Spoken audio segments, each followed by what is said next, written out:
Hello, my dear adventurers. It's Max.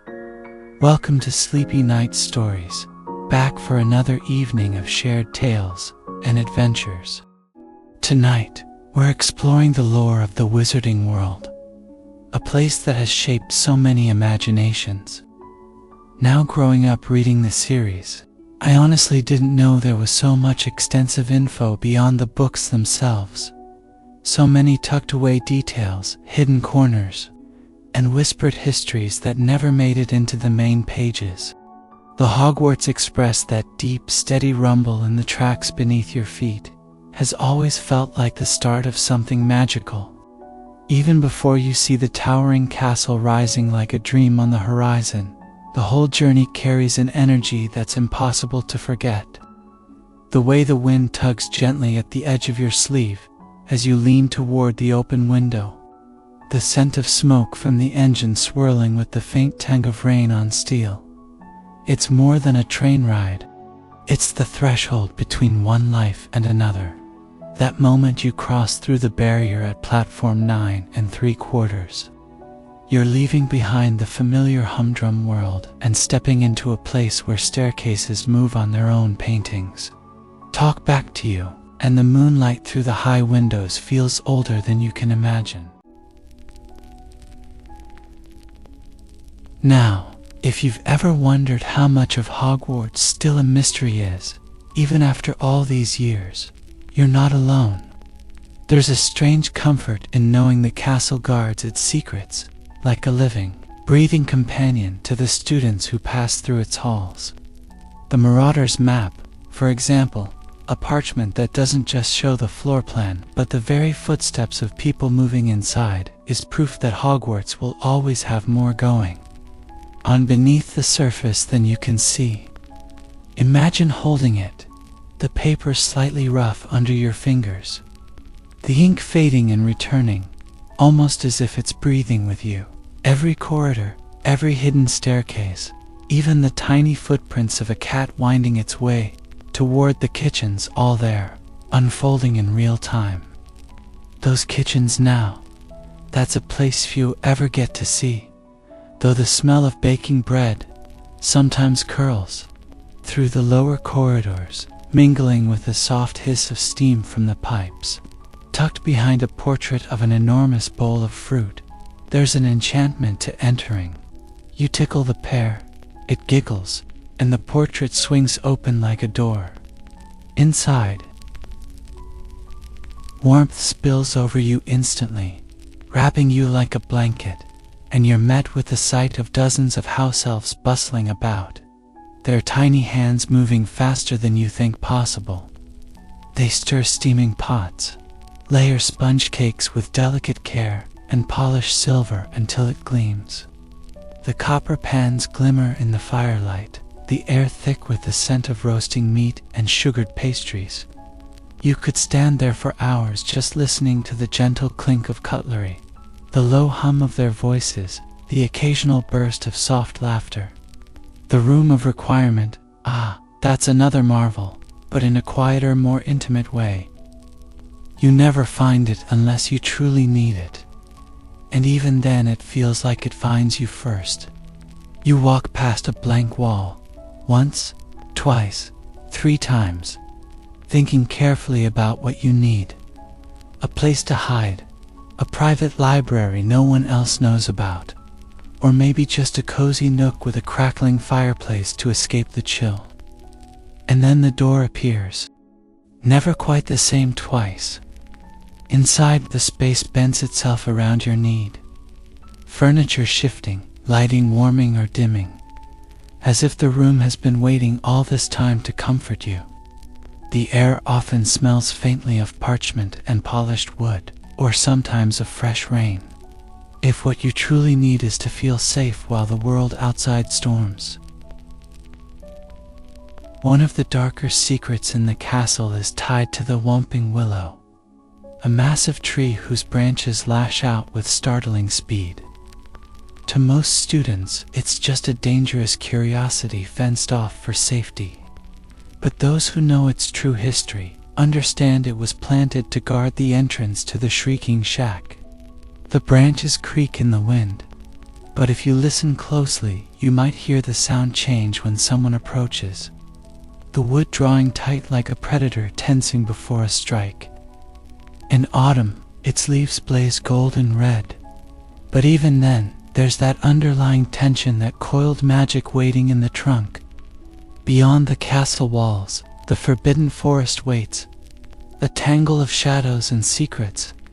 The canopy is so thick in places that sunlight becomes a soft green haze, dappling the moss-covered ground. The deeper you go, the cooler the air becomes, the silence heavier, pressing in, broken only by the occasional snap of a twig, or the distant call of something that doesn't sound entirely like any creature you've heard before. There's beauty here. Unicorns moving like beams of light through the trees, their hooves barely disturbing the leaves.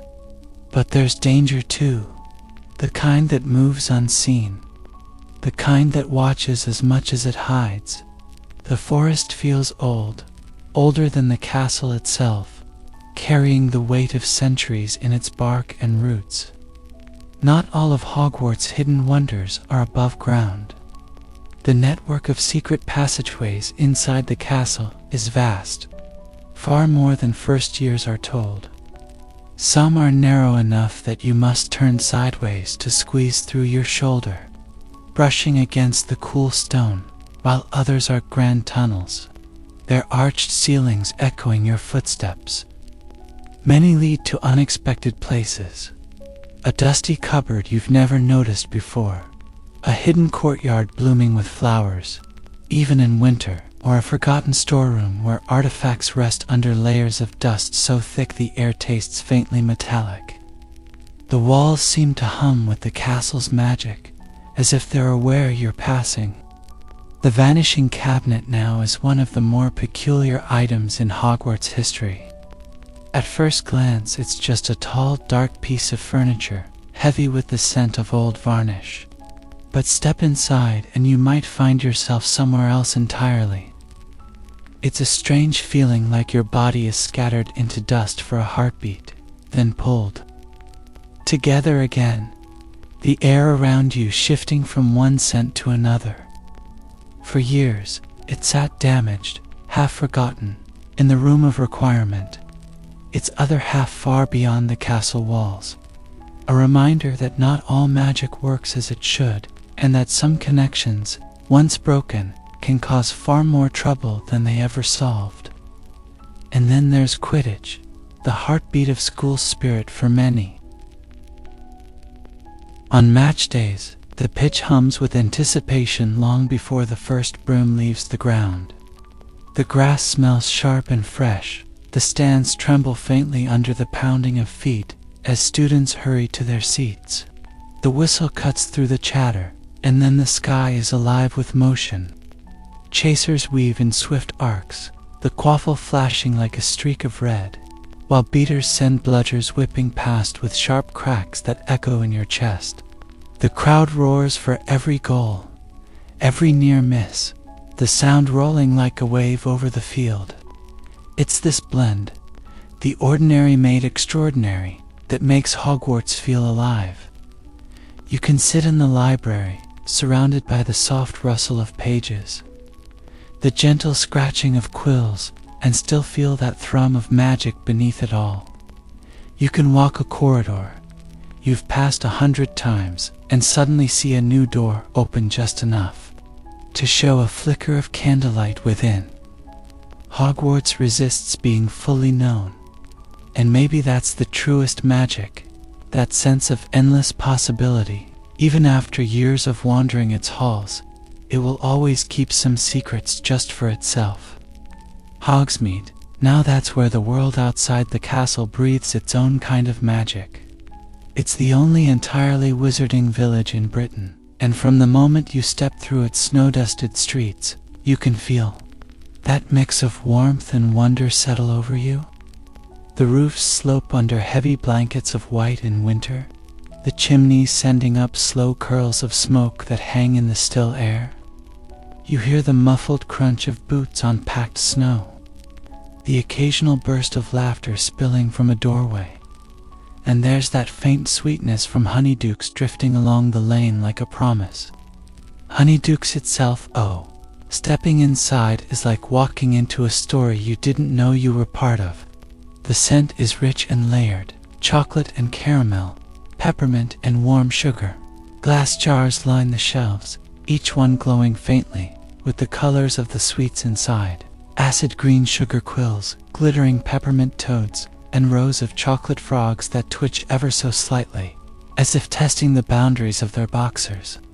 The counter is a polished stretch of dark wood, warm under your fingertips, and behind it, the shopkeepers move with practiced ease, filling little paper bags with treasures that crinkle softly when you hold them.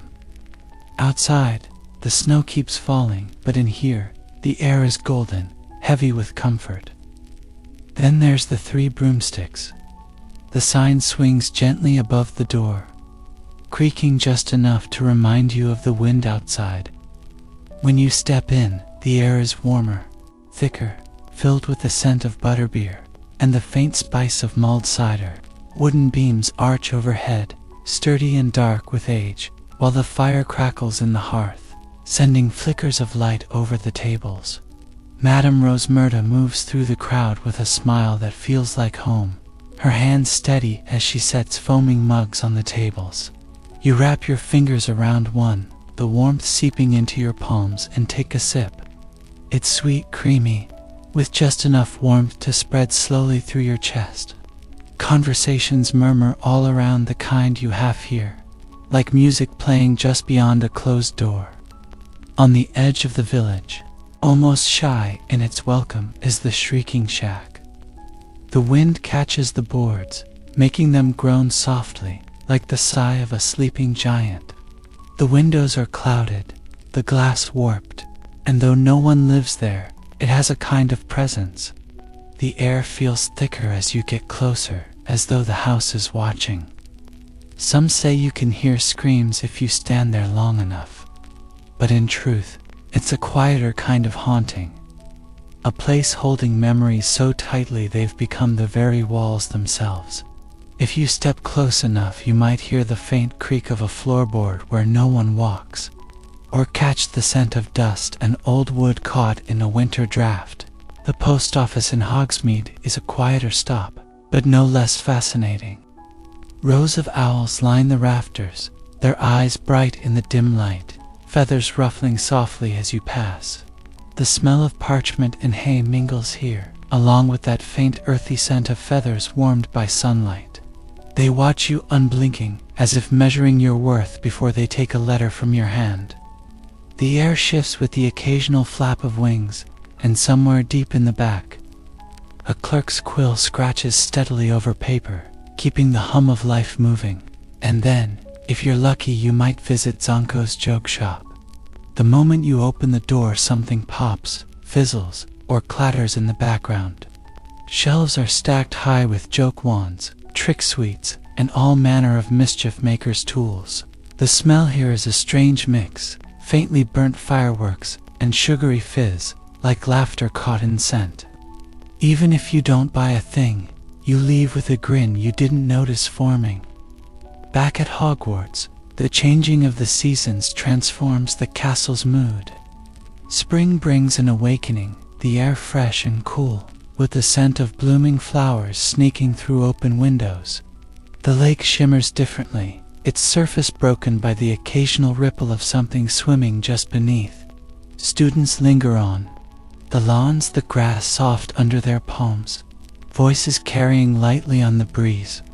In summer, the castle feels almost lazy, sun-warmed stones, radiating heat long into the evening, shadows growing deep and slow along the courtyards.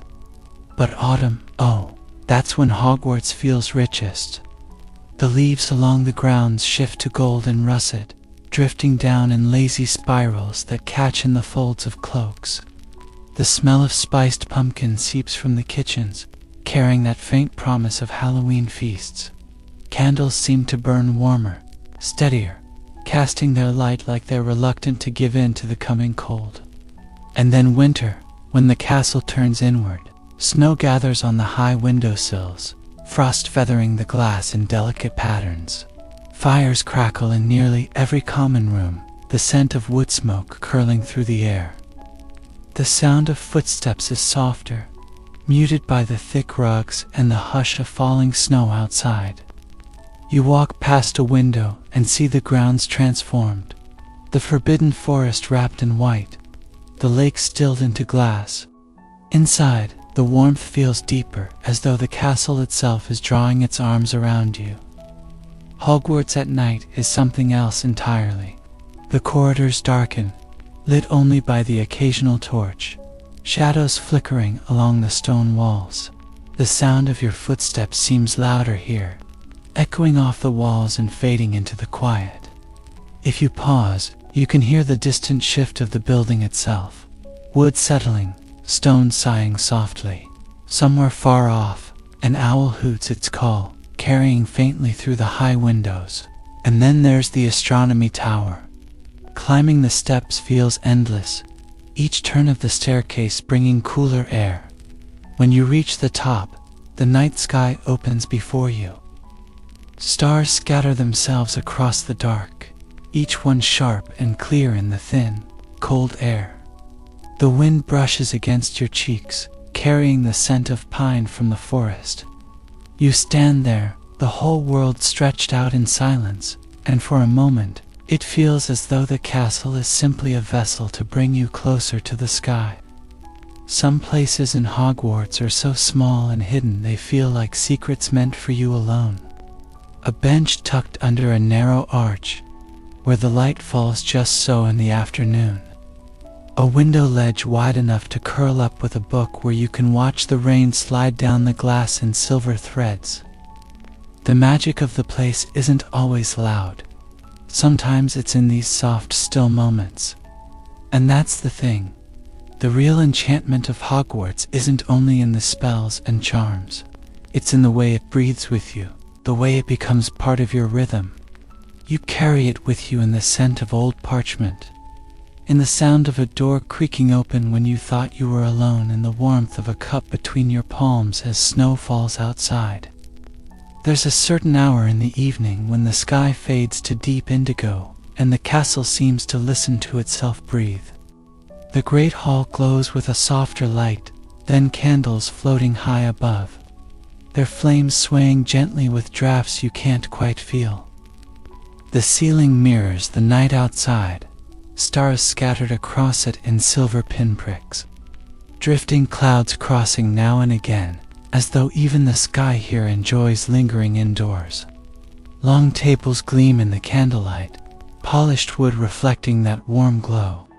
You can hear the quiet clink of cutlery, the low hum of voices mingling like a single woven thread, and beneath it all, the faint comforting scent of bread still warm from the ovens. Sometimes when the hall empties after dinner, the sound changes. Your footsteps echo faintly across the floor, the air cooler now, almost tinged with the night, waiting just beyond the walls. The portraits along the sides murmur softly to each other, their words not quite reaching your ears, though you catch the occasional flicker of an eye following you. The vastness of the space feels different in the quiet, as if the great hall holds its breath until the morning rush returns. Wandering the corridors after dark, that's when you feel the history most. Each stone underfoot has been worn smooth by centuries of students passing, each torch bracket polished by the brush of countless hands. The suits of armor stand like silent sentinels, their metal catching the dim torchlight in glimmers, as though the smallest movement might bring them to life. The air smells faintly of old wood and stone, grounded, unchanging, with just the slightest trace of beeswax polish from the day's tending. Somewhere far down another hall, you hear the soft rhythmic swish of a broom on flagstones, though you never quite see who carries it. And then there are the hidden passages. Some are marked only by a subtle seam in the wall, a hint of a hinge disguised as shadow. Others require a whispered password, or a precise tap on a certain brick. the sound duller there than anywhere else. You step through, and suddenly the air changes. It's cooler still, carrying the scent of forgotten corners and dust resting in thick layers. Your footsteps sound sharper, louder, as though they've entered a place that hasn't heard them in decades. Sometimes these passages open into surprising spaces. A balcony overlooking the library's upper shelves. A staircase that seems to fold into itself before depositing you at an entirely different wing of the castle. The library, oh, it has its own pulse. In the daylight, sunlight slants through tall windows, catching the dust motes in drifting clouds. At night, the lamps glow softly, their light golden and calm. The smell here is layered. Dry parchment, leather bindings, ink that's long since sunk deep into paper. Rows upon rows of shelves rise like walls themselves, holding words that hum faintly if you stand still long enough. Madame Pants moves between them like a shadow, her gaze sharp, but somehow protective, as though the books are her own children. In the restricted section, the air feels denser, thick with the weight of spells and secrets pressed into those bindings. Some volumes twitch faintly, as though aware of your presence, but most simply watch in silence. Every so often, if you're quiet enough, you'll notice the castle offering you something. A breeze curling through a windowless corridor, carrying the scent of rain. A patch of sunlight spilling onto the floor, at the exact spot you've paused to think. A door left just slightly ajar, revealing a room you've never seen before, filled with odd, mismatched furniture and a fireplace still warm. It's in these moments that Hogwarts feels most alive, as though it's choosing to share itself with you, piece by piece.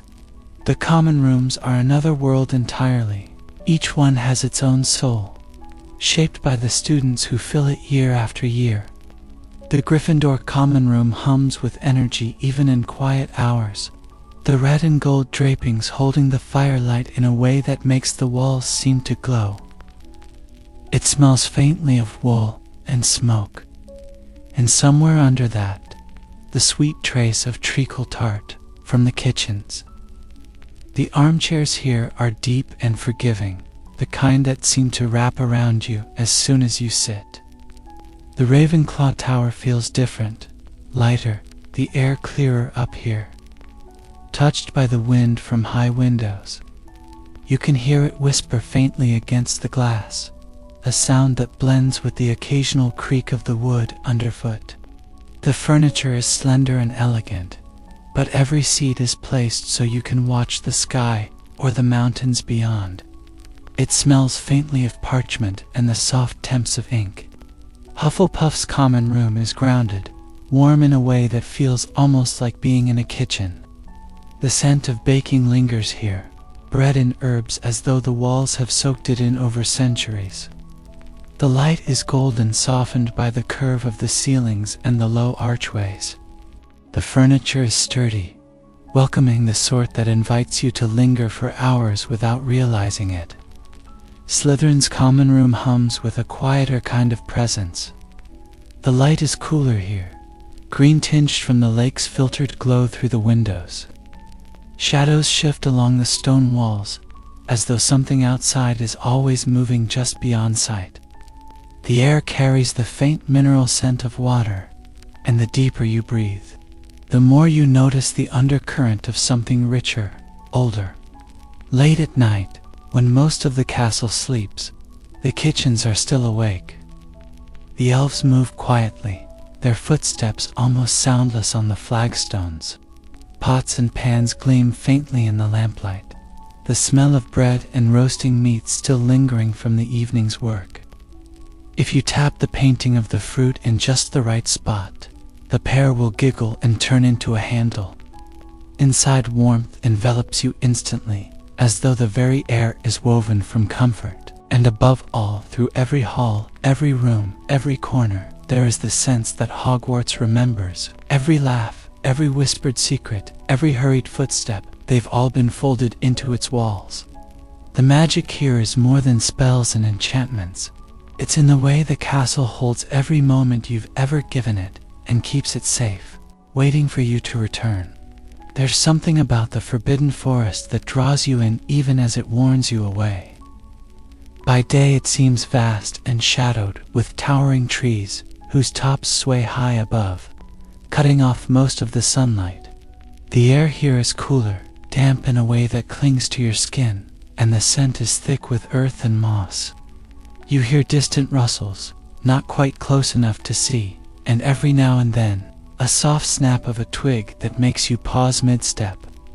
The deeper you go, the more the forest seems to close in, the trunks growing closer together, the path narrowing until it feels as though you've stepped into a place that doesn't want to be found. At night, the forest changes entirely. The darkness is heavier here, not just an absence of light, but something that seems to press in from all sides. The moon, when it shows through the canopy, is pale and fractured, broken into shards by branches overhead. Your breath sounds louder, the crunch of leaves underfoot sharper, and in the distance, you might catch the gleam of eyes watching. They don't always blink.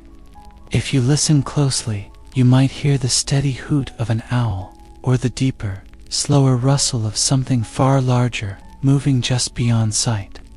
The forest is alive in a way that makes your skin tingle. The magic here older than the castle itself. It's in the patterns of vines curling over ancient roots, in the soft glow of certain plants that only open their petals at night. Somewhere deep within, there's a clearing where the ground dips slightly, and the grass grows in a perfect ring.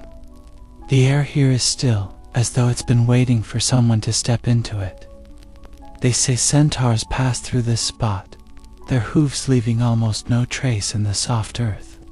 You can almost feel them, their quiet, measured presence, the way they look at the sky, as if the stars are speaking directly to them. And yet there are places in the forest where you do not linger. The air grows to still the scent, too sharp, and the quiet turns from calm to tense. You notice the absence of sound first. No birds, no wind, just your own breath. Even the leaves seem to hold themselves still. It's in these places that stories whisper of things you never want to see. Creatures with too many eyes, shadows that move against the light. The whomping willow. Ah, you can hear it before you see it. The creak of its thick branches rolling slowly in the wind. The sudden crack of movement when anything comes too close. Its trunk is gnarled and broad, roots thick as small trees curling into the ground. In the sunlight, it almost looks peaceful until a branch whips downward with the speed of a striking serpent. The air around it carries a faint tense of sap, but also something sharper, like the warning before a storm. They say the willow hides more than its temper. Tucked away among its roots, there's a knot that, when pressed, stills the branches completely. Beneath it a passage winds away into darkness, its air cool and stale, walls slick with damp. The tunnel slopes and twists until it opens into a building far from the castle, the Shrieking Shack. Now, the shack, that's another place wrapped in its own kind of legend. From the outside it looks abandoned, shutters hanging crooked, wood weathered gray with age. The wind seems to move differently here, making the boards groan and sigh in long, low tones. Sometimes, if you're standing outside, you might hear something else. A soft thump, a dragging sound, a sudden sharp creak. For years, people whispered that it was haunted, that spirits roamed inside, caught forever in whatever had trapped them there. Inside, it's quiet, but not empty. Dust hangs in the air, stirred only by your steps. The furniture is broken, worn down by time, and the wallpaper peels away in curled strips. The smell is dry, with an undercurrent of something animal, faint but present, lingering in the wood. And yet there's a pull to the place, as though it's holding on to secrets it can't quite let go of. Back in the castle, the air feels almost different after visiting these edges of its world. The warmth of the torches seems brighter, the corridors more welcoming. The sound of laughter drifting from the great hall feels grounding, pulling you back into the safety of stone walls and familiar voices. Sometimes you realize the magic of Hogwarts isn't just in spells or moving staircases. It's in the way the place balances itself. The warmth of the common rooms against the chill of the forbidden forest. The laughter of friends echoing in corridors that have seen centuries of footsteps.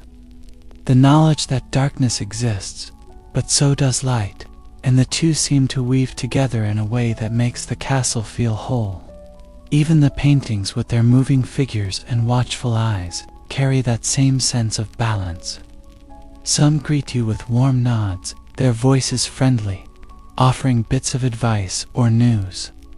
Others watch in silence, their expressions unreadable, their presence more of a shadow than a guide. And yet even they are part of the rhythm here. Every glance, every movement in the corner of your eye. It reminds you that you are never truly alone within these walls. You start to realize the more you wander, that Hogwarts isn't a place you can simply map. Yes, there are diagrams and charts, floor plans sketched by curious hands. But the castle shifts in small ways.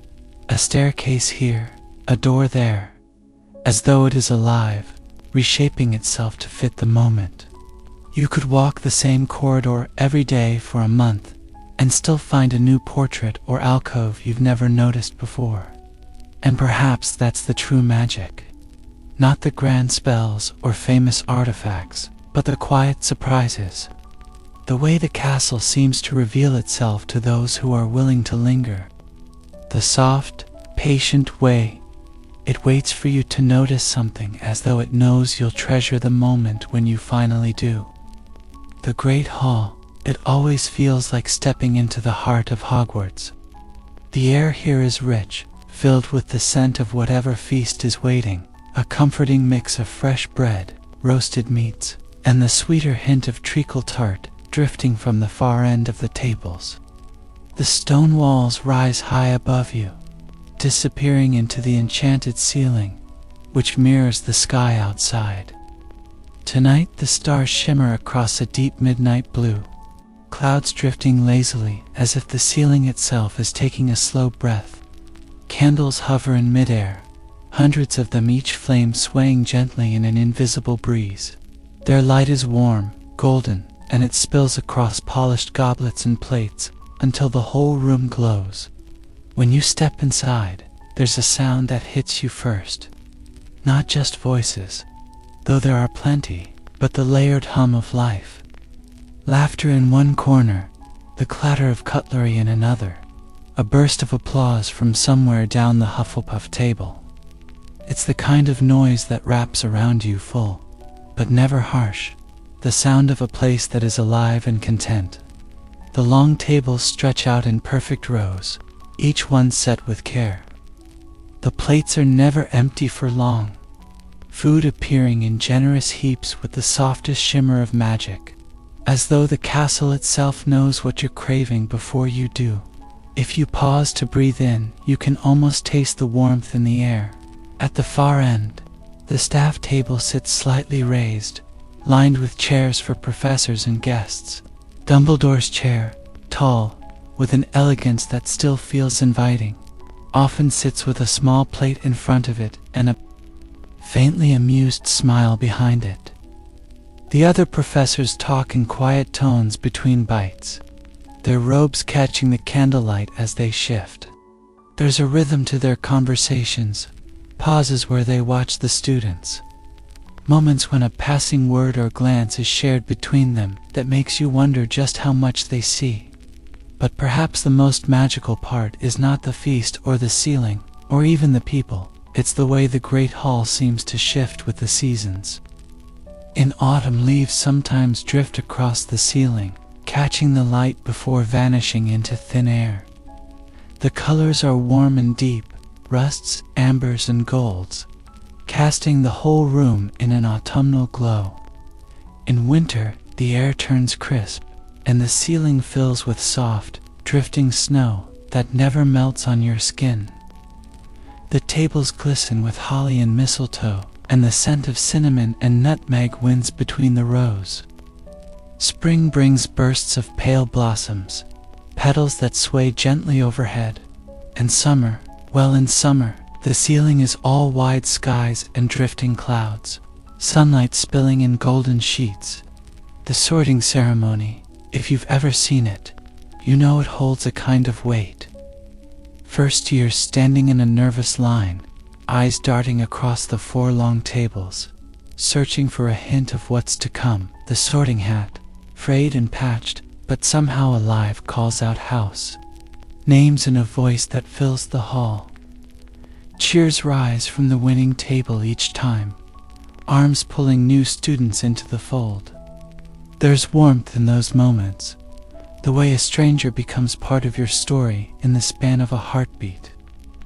But the Great Hall is not just for meals and ceremonies. Sometimes in quieter hours it holds exams, long rows of desks replacing the feast, quills scratching softly against parchment. Other times it becomes a place of gathering in moments of uncertainty.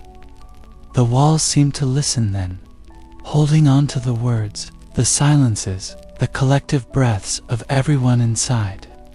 When it empties, truly empties, the Great Hall feels different. The echo of your footsteps is sharper, the air cooler without the press of so many bodies. The ceiling still shifts but slower, as though it too is resting. The scent of food fades to the more subtle notes of old wood and stone. Standing alone in the center, you can almost hear the memories layered into the room. Feasts, laughter, arguments, quiet whispers shared over empty plates. All of it, part of the Great Hall's pulse. There's another place, far smaller, far less known, that carries its own warmth. The kitchens, tucked away behind a portrait of a large fruit bowl, a pear that, when tickled, giggles softly and turns into a green handle. The moment the portrait swings open, warmth spills out in a wave. It smells of baking bread, melting chocolate, simmering stews. The air is alive with movement, tiny footsteps darting across stone floors. The clink of pots and pans, the faint pop of something magical being prepared just right. House elves bustle between counters and tables, their small frames quick, hands always busy, but faces often lit with quiet pride. They know the castle's tastes better than anyone, each meal a piece of unspoken magic in its own right. The kitchens mirror the Great Hall above, in their layout for long tables, where food is prepared before it appears upstairs. If you stand close enough, you might see the shimmer, that split second where a dish vanishes from here and reappears above. Sometimes, if you're lucky, you might be offered something before it's sent up. A warm roll, steam curling up into your face. A small slice of treacle tart, so fresh the crust still crumbles under your fork. The kitchens are a place of generosity, of care given quietly, without the need for thanks. And maybe that's part of what makes Hogwarts feel like home. It's not just the grand halls or the secret rooms, but the places where kindness exists without being asked for. Where someone is always thinking of what will make you feel safe, or welcome, or simply seen. The room of requirement, it has always been one of Hogwarts' most whispered about secrets. You could walk past the same stretch of blank wall for years, and never know that behind it lay a space that could be anything you needed. The magic is quiet, patient, waiting for someone who truly seeks it. 3 times you pass by, thinking of what you want most, and the door appears, smooth and unassuming, as if it had always been there. Stepping inside is like walking into your own thoughts made real. The air feels still, almost expectant, as though the room is holding its breath with you. If you're looking for a place to hide, Shelves and cabinets might line the walls, full of items long forgotten by other seekers. Dust gathers in lazy swirls, and the smell of aged wood and parchment clings to everything. If you're in need of a cozy study spot, the room may offer a fire, crackling gently, its light painting the walls in gold, and armchairs so soft they seem to pull you in. What makes it remarkable is how deeply it listens, not just to your words, but to your intent. If you think of training, weapons and practice dummies appear. If you think of safety, the room folds itself around you in comfort. The room of requirement is not a fixed place. It's a living echo of the person who calls upon it. Harry and his friends knew its worth, especially when Dumbledore's army formed. The room became their sanctuary, a hidden heartbeat of resistance. Every flicker of wand light in that space was a small rebellion, every whispered spell a promise. And even when the danger grew sharper, when the castle itself seemed to tremble, the room of requirement stood ready, shaping itself into exactly what was needed. But the magic of the room also has its shadows. It keeps what people leave behind. Over decades, even centuries, it has collected oddities and secrets. Broken furniture, strange artifacts, books in languages no one remembers reading. In its deepest, most cluttered form, it is a labyrinth of lost things. The dust there tastes of time itself, dry and heavy, carrying whispers you almost hear but can't quite catch. Then there is the vanishing cabinet, a silent hulking thing tucked away among the room's forgotten corners. Its twin, far from the castle, makes it dangerous, a doorway no one can see, bridging spaces that should never touch. When it was fixed, it didn't just connect to cabinets, it connected worlds, and with it came consequences that left their own mark on the castle's history. And yet, for all its power and mystery, the room of requirement will not appear for everyone. The intent must be pure, or desperate, or both. If you walk past it without truly needing it, the wall remains a wall, silent and unyielding. That's part of its magic, and part of its mercy. Hogwarts is full of such layered places. Spaces that seem ordinary until you know how to look. The astronomy tower, for instance, is one of the highest points in the castle. Climbing its spiral staircase, stone worn smooth underfoot, is a slow winding journey. The air grows cooler as you ascend, the light from narrow windows fading into silver as night falls. At the top, the world opens around you. The sky stretches without end, stars sharp and bright in the clear air. The smell here is different, thinner, cleaner, carrying the faint metallic scent of the telescope's brass.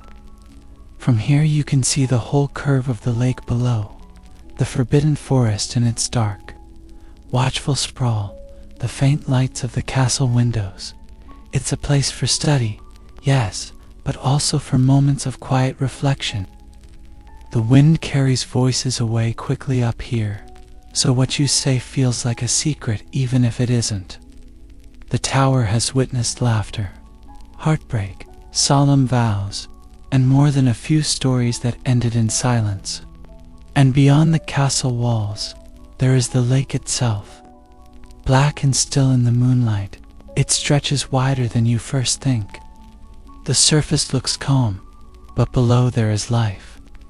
Merpeople, their songs eerie and beautiful, drifting through the water like threads of silver sound.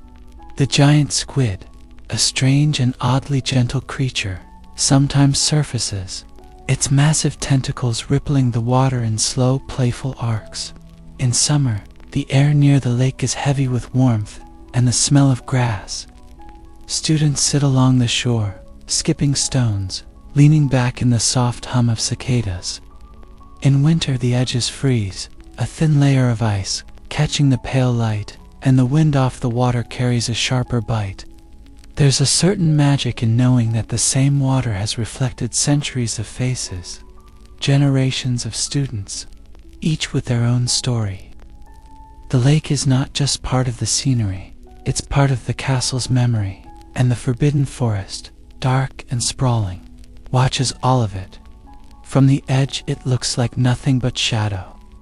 Trees rise close together, their trunks thick, bark rough beneath your fingers, roots twisting like sleeping creatures across the earth.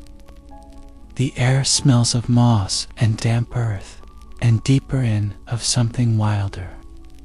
You can hear it too. The forest never quite sleeps. Leaves shift even when there's no wind. Distant calls echo. Some you recognize, others not. Centaurs move quietly through the undergrowth, their presence both comforting and formidable. There are creatures here that few have seen and fewer still have understood. It's not a place to walk lightly, but it holds its own kind of beauty for those who respect it. The moonlight in the forest is different, filtered, broken by branches, so it falls in silver fragments across the path. Sometimes in the hush between sounds, you can almost feel the forest breathing. Beyond Hogwarts, the magical world stretches farther than we first imagine. The castle may feel like the heart of wizarding Britain, but there are other hearts, beating in other corners of the world, each one shaping magic in its own way. One of the most famous, and perhaps the most distant from the Scottish Highlands, is Ilvermorny. It sits high on Mount Greylock in Massachusetts, hidden by enchantments that shift the very shape of the mountain. Ilvermorny's story begins not with a grand wizarding family, but with a young Irish girl named Isolde Sayre. She was a descendant of Salazar, Slytherin, though her life took a different path entirely. Fleeing a cruel and dangerous guardian, she crossed the Atlantic and built a home with the help of a nomad man named James Stewart. What began as a simple stone house tucked against the mountainside became the seed of a school. The walls of Ilvermorny rose slowly, stone by stone, each one shaped not just by magic, but by care. For houses grew from Isolde's vision: Thunderbird, Horned, Serpent, Wampus, and Pukwudgie, each one carrying its own kind of spirit. Thunderbird represents the soul, Horned Serpent the mind, Wampus the body, and Pukwudgie the heart. Their sorting ceremony is unlike Hogwarts: no hat, no speech, just for great statues that stir to life, each calling to the students they choose. Sometimes more than one calls, and then the student must decide where they belong. The school feels different from Hogwarts, its magic flavored by the land it stands upon. The forest that surrounds it hums with different creatures, some drawn from indigenous American traditions, others from magical migrations. The halls echo with the mingling of many cultures, woven into the fabric of the school's teachings. And yet, for all its differences, Ilvermorny shares something with Hogwarts: the way it becomes a home to those who find it. Then in the icy reaches of Scandinavia, there is Durmstrang Institute. Its name alone carries a certain weight, its reputation shadowed by whispers of dark arts study. The castle stands far to the north, hidden from Muggle eyes by both distance and enchantment. The air there is colder, sharper, and the stone of its walls seems darker, harder. Durmstrang keeps its grounds small, but its reach is wide. Students here are taught not only defensive magic, but martial skill, dueling, wandless magic, even advanced transfiguration. The school's philosophy values strength, not just of magic, but of will. And while it is true that some of its alumni have walked darker paths, others have carried their education into acts of great bravery. Life at Durmstrang is harsh in ways Hogwarts students might find surprising. The winters are long, and the daylight short. Snow blankets the grounds for months at a time, and the sky often holds a steel-gray hue. But within the castle walls, the hearths burn hot, and the sense of camaraderie is fierce. Durmstrang is not a place for the faint-hearted, but for those who endure. It becomes a crucible that shapes them. Far to the east, in the warm waters of the Indian Ocean lies Mahutukoro. This Japanese school is unlike any other, perched on the volcanic island of Minami, Iwo Jima. Students here begin their education at a much younger age than in the West, as young as 7, and live at home until they are old enough to stay in the dormitories. Mahutukoro is famous for its enchanted robes, pale pink when given to a new student, deepening in color as the wearer's skill grows. By the time a student graduates, the robe is a rich gold, a visible record of their magical journey. These robes are more than clothing. They are a living mirror of the student's progress, and a silent reminder of the discipline and mastery the school values. The island itself shapes life at Mahutukoro. The sound of the sea is constant, the crash of waves against black volcanic rock, the call of seabirds wheeling overhead. The air smells of salt and ash, a reminder of the mountain's slumbering power beneath the earth. The students' days are structured with precision, blending magical study with rigorous physical training, including Quidditch, in which Mahutukoro holds a world-class reputation. And then far above the European clouds, there is Boxbaton's Academy of Magic, nestled in the Pyrenees Mountains of southern France. The school is known for its elegance, its refined traditions, and its emphasis on artistic magic. The palace-like structure gleams in the sunlight, its gardens spilling over with magical flora. In spring, the air is heavy with the scent of enchanted blossoms, and in winter, the halls glow with warmth, the light spilling onto snow-dusted balconies. Boxbaton's nurtures grace alongside power. Its students learn the fine control of charmcraft, the subtleties of potion brewing, the harmonics of spellwork that can produce beauty as well as force. Music drifts often through its corridors, sometimes from an enchanted harp, sometimes from a student practicing a piece that bends notes with magic. Life here moves in measured steps. Meals in the grand dining hall are formal affairs, with courses that seem almost to dance onto the table by themselves. But beneath the surface elegance lies strong discipline. Dueling and defensive magic are taught here as keenly as at Durmstrang, though with a lighter hand, and when Boxbaton sends its champions into the world, they carry themselves with the quiet assurance of those who have been trained not just in skill, but in poise. All these schools scattered across the globe are bound by the same invisible thread. They exist to pass on magic, yes, but also to shape those who wield it. Each is a reflection of its place, its culture, its history, and each holds stories that could fill volumes on their own. Hogwarts may be our familiar hearth, but the magical world is wide, and its other fires burn just as brightly. And so, when you think of Hogwarts, it's worth remembering somewhere, far away. Another student might be watching the same stars, walking a different set of stone steps, and learning in their own way what magic really means. Hogwarts, for all its familiar warmth, is a fortress first and foremost. Its magic runs deep in the very stone, its walls and towers steeped in enchantments older than any living wizard. Most of these protections are invisible, quiet, constant, unyielding, but when you look closely, you can feel them at work, like a low hum beneath your feet. One of the most obvious defenses, at least to those who have tried to cross it uninvited, is the anti-apparition. Jinx woven into the castle and its grounds. No matter how skilled you are, no matter how precise your magical control, you cannot simply appear inside Hogwarts by apparating. The magic here bends space in a way that refuses such shortcuts. It is a ward that forces intruders to approach the long way, and it has been part of the castle's safety for centuries. But the protections go further.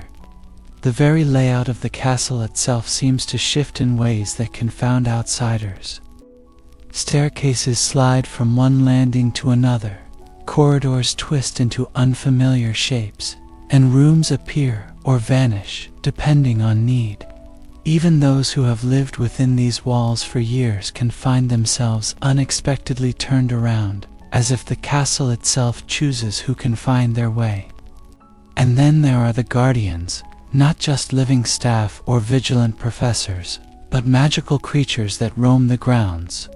The giant squid in the Black Lake may seem benign, almost playful at times, but it watches over the shoreline with quiet awareness. Deep in the Forbidden Forest, centaurs keep their own counsel, but they have been known to intervene when threats cross certain lines. Acromantulas, on the other hand, are not there for protection. Their presence is a danger in its own right, yet in an odd way. Their lair forms another barrier to those who would stray too far in. The castle's portraits, too often dismissed as mere decoration, are another layer of watchfulness.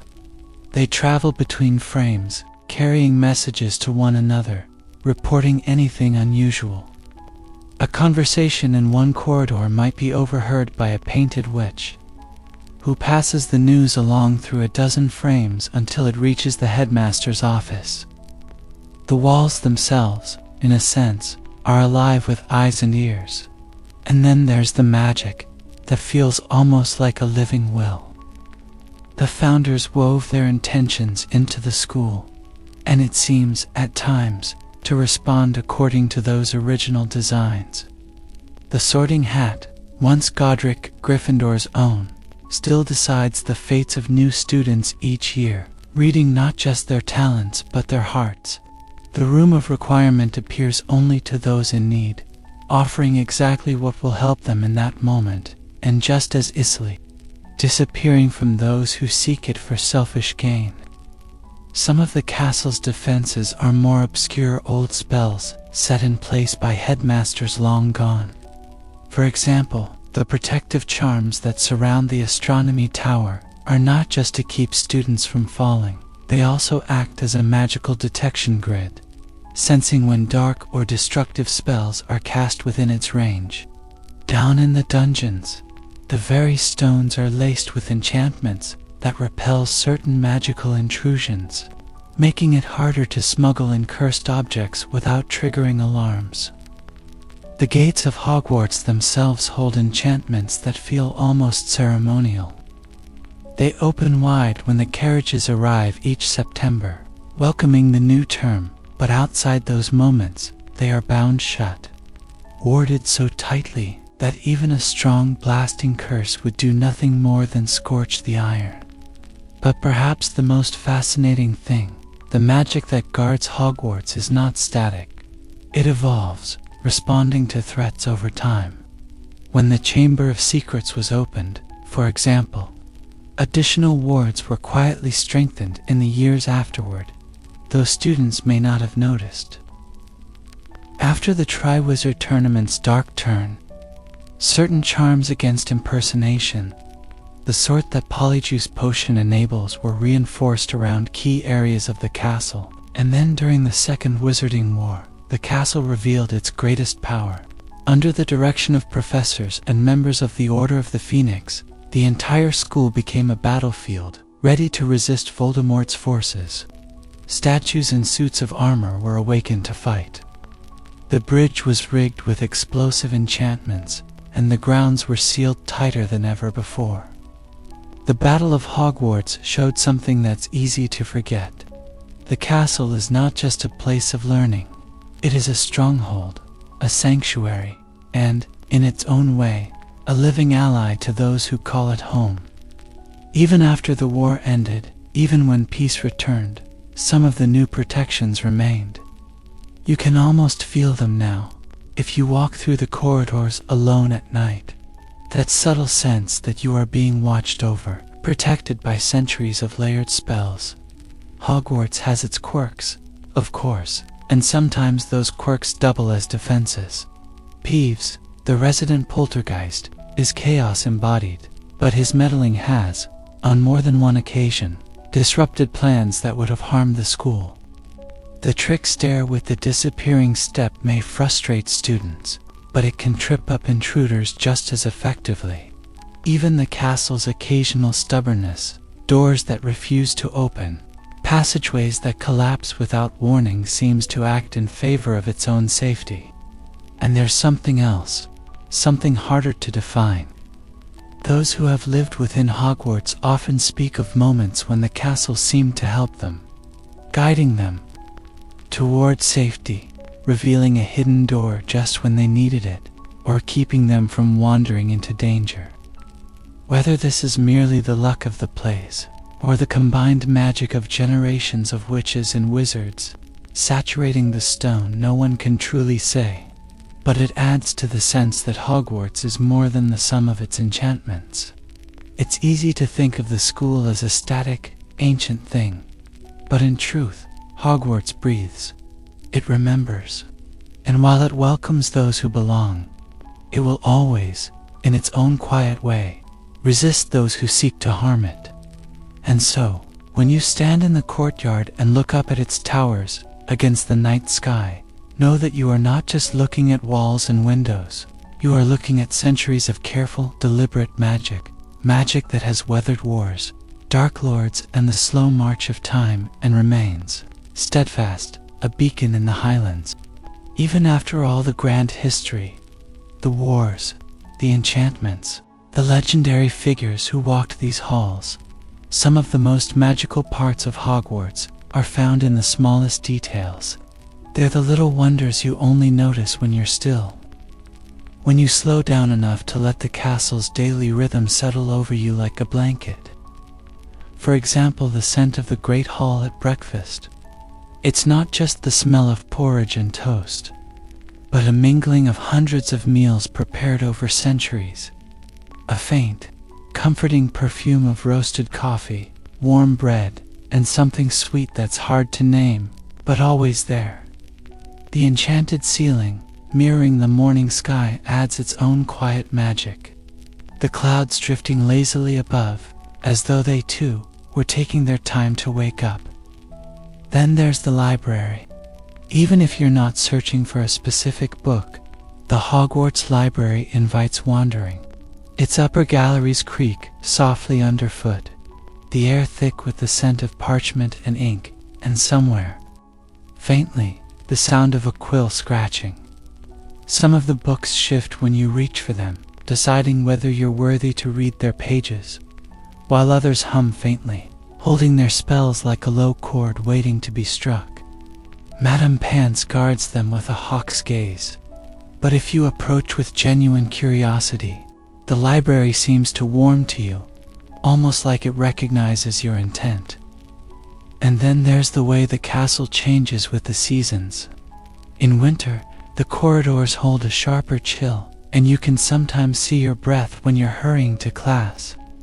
The windows frost over in delicate patterns that almost look like runes. Perhaps they are. In spring, the grounds burst into green, the lake shimmering in a softer light, and the air inside takes on a freshness that carries the scent of blooming flowers from the greenhouses. Autumn, with its golden leaves scattered across the courtyard, makes the whole castle seem to glow in the fading sun, and the smell of pumpkin spice from the kitchens drifts further than usual. Meals at Hogwarts are their own kind of magic. The way dishes appear, steaming and ready, as though conjured from the air, though in truth, they come from the hard work of the house elves in the kitchens below. You can feel their quiet, bustling energy if you ever get the chance to visit.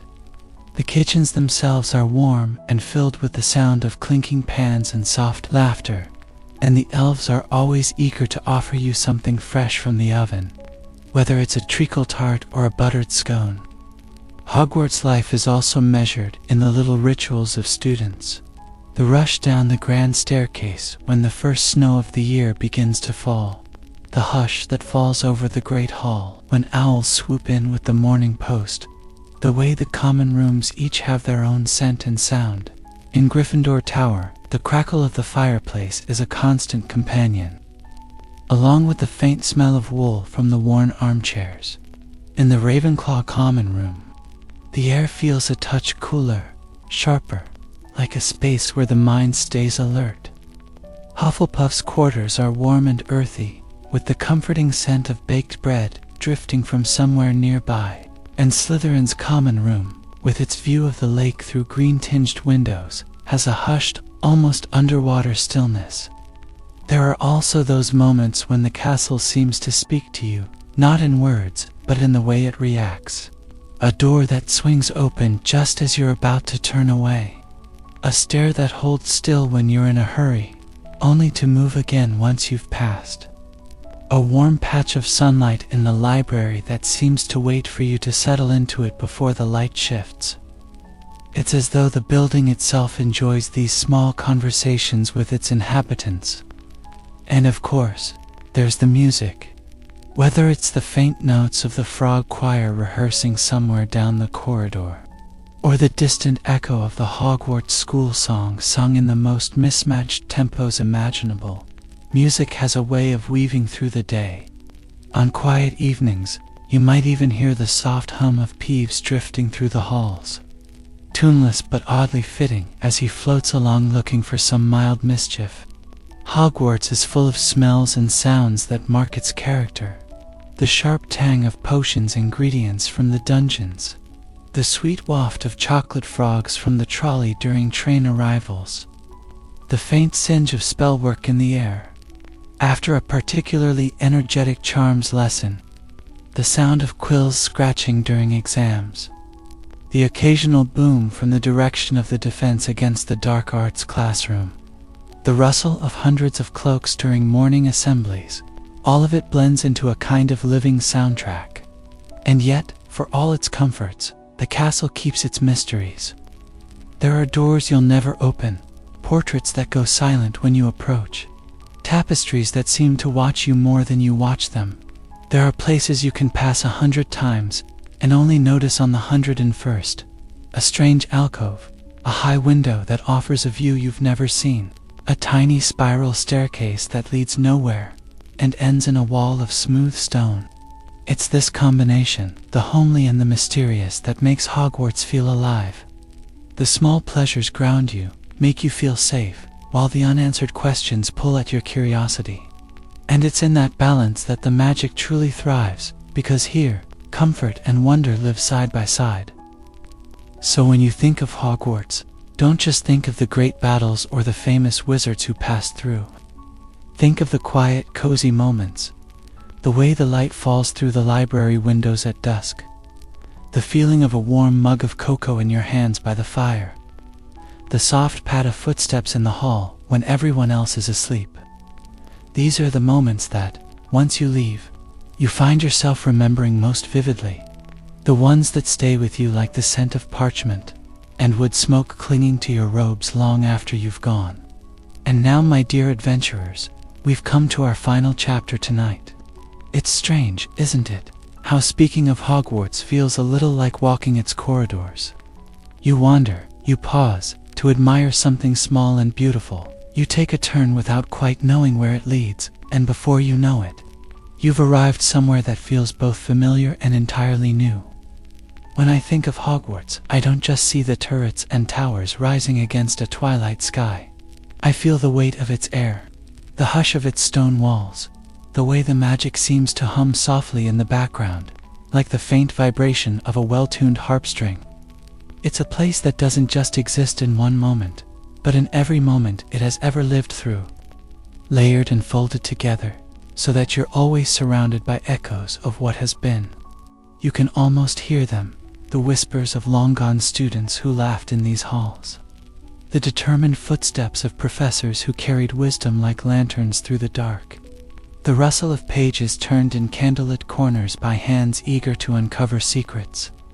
These are not ghosts, not in the spectral sense, but traces, memories woven into the very stones.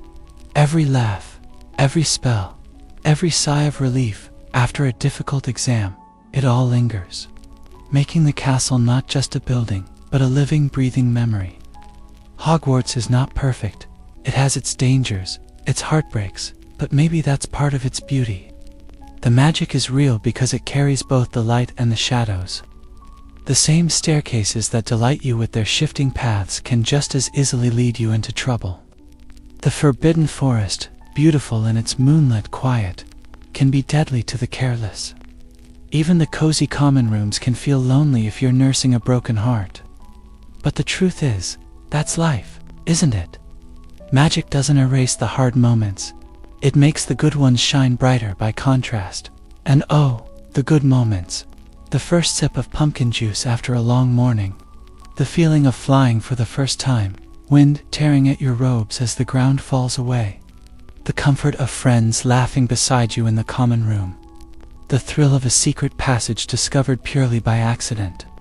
The quiet satisfaction of mastering a charm after days of trying. They may seem small, but they're the kind of small that lingers. The kind that stays lodged in your heart forever. I imagine if you stood in the great hall, long after everyone had gone to bed, with only the moonlight spilling in through the high windows, you might feel that same truth. That here, magic isn't just in the spells or the potions. It's in the connections, the shared moments, the way a place becomes part of you, and you in turn become part of it. And that's perhaps Hogwarts' greatest enchantment, that it claims you. Whether you're there for 7 years or just 7 minutes in a dream, something about it stays with you. You carry it into the rest of your life, and it shapes the way you see the world. It makes you notice the flicker of candlelight in an old cafe and think of the warm glow of the common room. It makes you pause at the sound of distant laughter in the street and remember the echo of voices down a Hogwarts corridor. It makes you believe in some quiet, unshakable way that magic is real. When you leave Hogwarts, whether it's by train at the end of term or by closing the final page of the last book, it never really lets you go. It tucks itself into your memory like a bookmark between the chapters of your life, and there it waits, patient, unchanging, for the moments when you need it most. Maybe it's been years since you've thought of it, and then one rainy evening, the sound of wind against the window takes you back to the Gryffindor common room, or the smell of an old book opens the door to the library in your mind. And when you go back, even if only in memory, it welcomes you. The doors swing open, the torches flare to life, the portraits glance your way as if they've been expecting you. You're home again. So tonight, as we close our exploration, I want you to hold on to that feeling, the warmth of a place that is both grand and intimate, mysterious and familiar. Let yourself wander its halls in your dreams, peek behind a tapestry, climb a winding stair to see where it leads. Let the magic be as soft or as bright as you need it to be. Because Hogwarts is more than a setting in a story. It's a reminder that magic exists in the world, in the connections we make, in the comfort of shared spaces, in the quiet wonder of being somewhere that feels alive. And though our journey together tonight is ending, the castle will be there still, waiting, and so will I, ready to walk its corridors with you again. So, my dear adventurers, close your eyes, if you'd like, and picture the flicker of candlelight against old stone, the muffled echo of footsteps in the distance, the faint scent of wood smoke and parchment. Breathe in, let it fill you, and know that somewhere, in a place both real and imagined, Hogwarts stands under a sky of endless stars, its windows glowing like a beacon, calling you home. And perhaps, if you listen closely, you'll hear the distant hoot of an owl, the soft creak of a staircase shifting into place, as if making sure there will always be a path for you to find your way back. Good night, and may your dreams be full of magic.